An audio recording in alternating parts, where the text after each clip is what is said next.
Al-Imam Al-Zahabi dan Al-Imam Ibnu Khalqan dan Al-Imam Al-Mizi, mereka juga mengumpulkan aqwal wal hikam, ucapan-ucapan dan hikmah-hikmah yang disebutkan oleh Imam Asy-Sya'bi. Di antaranya Al-Imam Asy-Sya'bi punya sifat tawadhu, tidak merasa sebagai ahli ilmu. Sampai kalau orang memanggil ya faqih, ya alim, beliau katakan la, inna lasna bil fuqaha, kami bukan orang ahli fikih, kami bukan orang alim, walakin sami'na hadis farawainahu, hanya kebetulan saja kami ada tahu satu hadis, kami riwayatkan. Walakin fuqaha idza alima amila, tapi kalau ahli fikih yang asli itu ilmu yang mereka tahu mereka amalkan, dan saya bukan golongan itu. Itu bahasa tawadhu. Saya tidak merasa sebagai orang berilmu, tidak merasa sebagai fuqaha. Karena fuqaha itu ketika dia tahu ilmu tersebut dia amalkan, dan saya bukan golongan itu, kata beliau. Dalam satu maqalah beliau juga beliau katakan dalam satu maqalah beliau,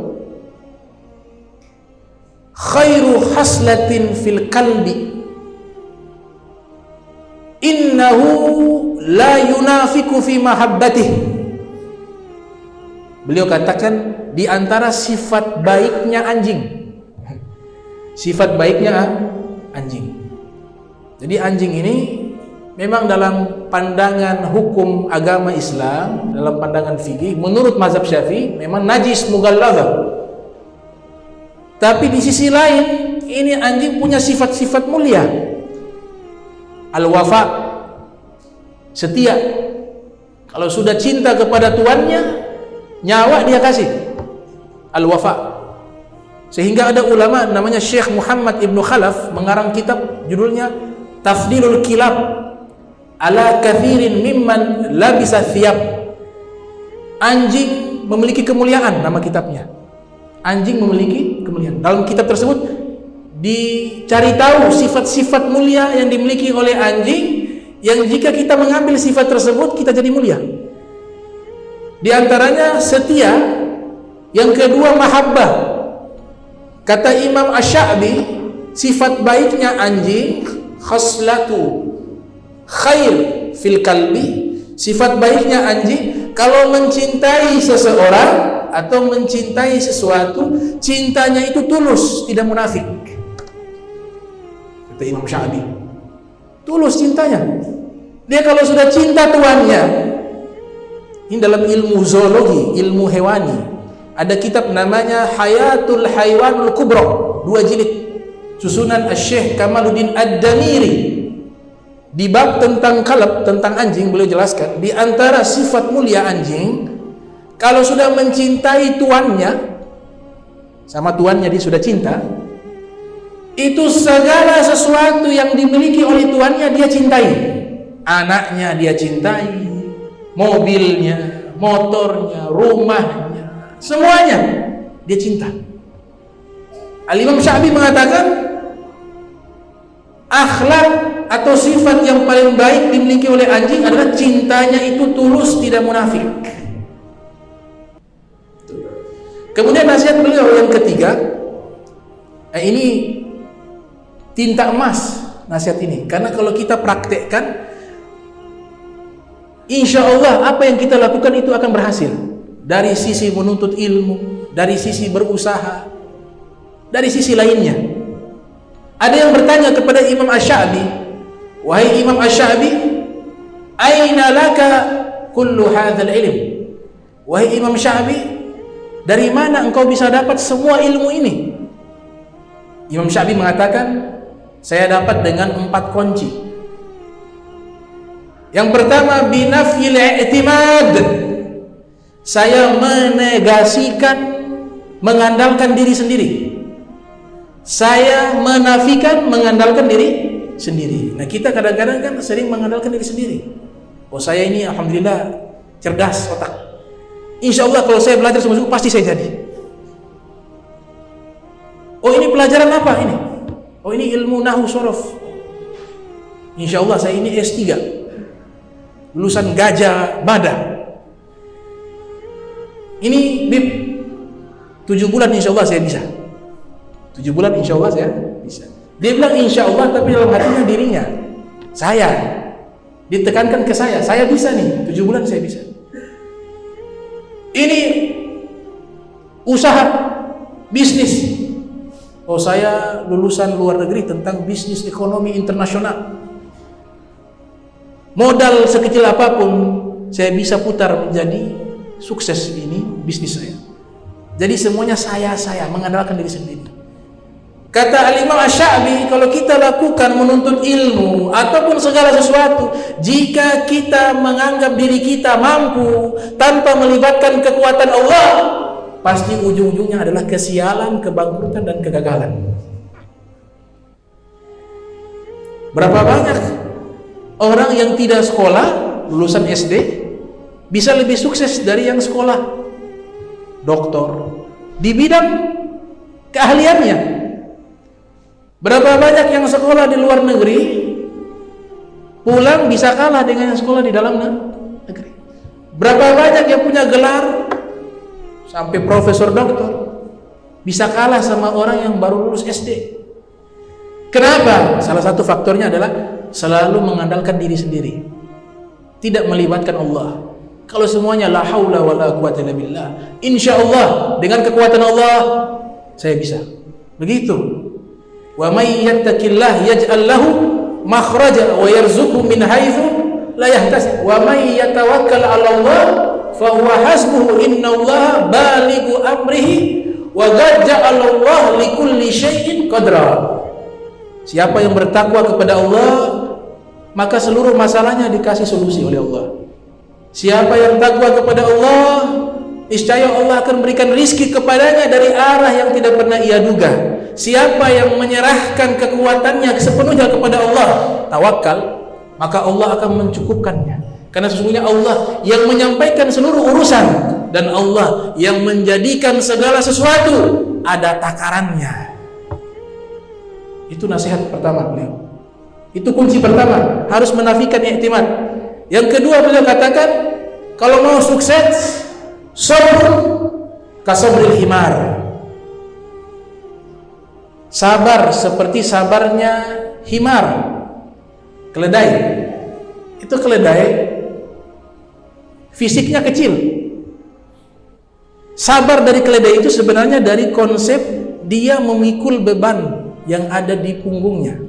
Orang-orang di Jazirah Arab kadang-kadang meletakkan barang-barang atau muatan di atas keledai itu jauh lebih berat daripada badannya keledai. Tapi dia tidak merontak, dia sabar, dan dia punya jalan itu tidak seperti kuda atau unta bisa laju, tidak, jalannya pelan-pelan. Dia sabar, itu pikul, tidak merontak, pelan tapi pasti, pada akhirnya sampai juga ke tujuan. Nah, itu kesabaran daripada himar, kelebihan itu sabar. Kalau mau sukses menuntut ilmu, sabar seperti sabarnya himar. Sabrun ka sabril himar. Man sabara wa ta'anna nala ma tamanna. Pepatah mengatakan, man sabara wa ta'anna nala ma tamanna. Siapa yang sabar dan berlahan-lahan melakukan segala sesuatu, dia akan mencapai apapun yang ia cita-citakan. Yang ketiga, asiru fil bilad. Asiru fil bilad. Kalau mau sukses, pergi keluar kota, nuntut ilmu keluar. Kenapa? Para ulama mereka seluruhnya ketika menuntut ilmu harus keluar, karena kondisi ketika di tempat tinggal itu akan memunculkan sifat malas dan kurang mujahadah. Makan enak, AC ada, televisi ada, kawan-kawan ada, keluarga ada, nanti ada acara ini dia ikut. Tapi kalau dia keluar, maka dia akan merasakan namanya mujahadah. Tidak ada fasilitas, dia akan lebih fokus. Dan dia akan temukan guru-guru, dia akan mendapatkan pengalaman. Nah ini yang Imam Syafi'i katakan, tagharrab anil autan fit talabil ula, keluarlah daerah untuk meraih kemuliaan. Wasafir fa fil asfar khamsu fawaid, berangkatlah kalian, dalam berangkat itu ada 5 faedah. Tafarruju hammin, menghilangkan sumpah. Orang kalau lagi pusing sumpah, coba keluar daerah, hilang sumpahnya. Safiru tasihhu, kata Nabi, berangkatlah kalian, niscaya kalian sehat. Yang kedua, iktisabu ma'isatin, bisa mendapatkan lapangan kerja baru. Rizki ini luas, bumi ini luas. Tidak sukses di sini, pindah ke sini. Berapa banyak orang yang sukses karena hijrah. Yang ketiga, ilmu, dia dapat ilmu. Wa adabun, dan dia mendapatkan adab.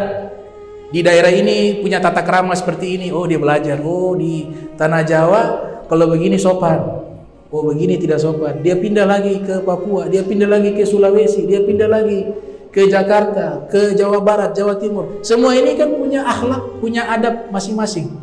Dia dapat itu ilmu-ilmu tentang adab dengan dia keluar daerah. Oh begini. Seperti contoh, kalau permisi orang-orang Badui yang ada di Arab, khususnya di Yaman, kalau permisinya itu mendorong kepala, kita duduk begini, ya, permisi, permisi. Kadang dilangkahi lewat.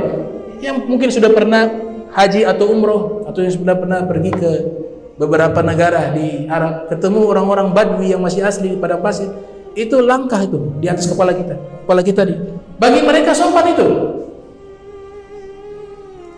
Tapi kalau di Indonesia kan itu kurang ajar. Nah, sehingga dari situ kita bisa belajar adab-adab orang lain. Oh, ternyata di sana tuh begini. Jadi kalau kita di sana boleh tuh kita lihat mereka lagi duduk ya, permisi. Jangan kayak begitu juga itu. Pelan-pelan. Kalau kita permisinya paling sopan, permisi. Di Ternate, tabea. Indah. Imam Syafi'i sudah bilang, kalau keluar dapat ilmu adab. Yang kelima, suhbatu mazid, dia dapatkan kawan yang baik. Karena orang itu ketahuan dia baik bukan di tempat dia tinggal. Ada yang di kampung dia kelihatan alim, soleh, baik. Dia keluar ke kota Murabba. Banyak tidak? Kenapa? Di luar tidak ada yang kenal. Gak ada yang kenal, bebas yang bikin apa saja. Kalau di sini, wah dia jaga image. Tasbih, subhanallah. Tapi di mana ada diskotik dia? Banyak tidak? Jadi jangan prasangka buruk. Ini Imam Syafi'i punya syarah, beliau jelaskan begitu. Jadi ketika keluar kita musafir, kemudian dalam keadaan musafir orang ini baik, berarti ini betul-betul dia baik. Karena sifat aslinya muncul di situ. Tapi kalau masih di tempat tinggal masih 50-50. Masih 50-50. Di luar kalau dia baik, pasti di kampung dia baik. Kalau di luar dia tidak baik, di kampung dia pura-pura baik. Itu filosofi daripada ucapannya Imam Syafi'i. Kalau keluar dapat teman yang mulia. Kemudian terakhir nasihat beliau, nasihat daripada Imam Sya'bi. Ini juga sangat penting agar kita targhib, termotivasi untuk meluangkan waktu menuntut ilmu.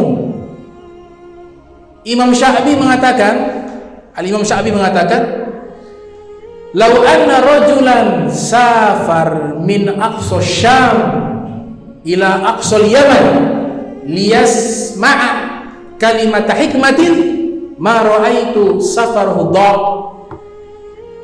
Seandainya ada seseorang dia berangkat dari ujung negeri Syam menuju ke ujung negeri Yaman hanya untuk mendengar satu kata ilmu, satu kata hikmah. Menurut saya, Imam Sya'bi, perjalanan yang ia lakukan tidak sia-sia. Jadi Ternate jauhnya kemana sih? Dekat. Waktu ulama-ulama dulu belajar lintas negara, itu Syam, itu ke Yaman, perjalanan ada yang mengatakan 1 bulan lebih. Imam Syafi'i mengatakan walaupun perjalanan 1 bulan lebih, yang penting dengar ilmu itu tidak rugi. Bagaimana kalau banyak? Sehingga Al-Imam Isfiriyani namanya, Al-Imam Isfiriyani, beliau mengatakan law anna rajulan safar ila Sin hatta yahsula tafsir Ibni Jarir lam yakun kathir. Seandainya ada orang pergi ke negeri Cina, maknanya adalah tempat yang jauh, untuk mendapatkan kitab tafsirnya Ibnu Jarir, maka itu tidak sebanding harganya dengan begitu mahalnya kitab tafsir tersebut. Yang terakhir nasihat beliau, ini luar biasa nasihat beliau. Beliau mengatakan, "Ma lakaina min Ali bin Abi Thalib." Bagaimana posisi kita jika diposisikan mencintai atau dekat dengan Imam Ali bin Abi Thalib? In ahbabnahu kutilna. Al-Imam Ali kalau kita cinta kepadanya, kutilna, kita dibunuh. Di zaman itu kan muncul kelompok namanya Nasibin.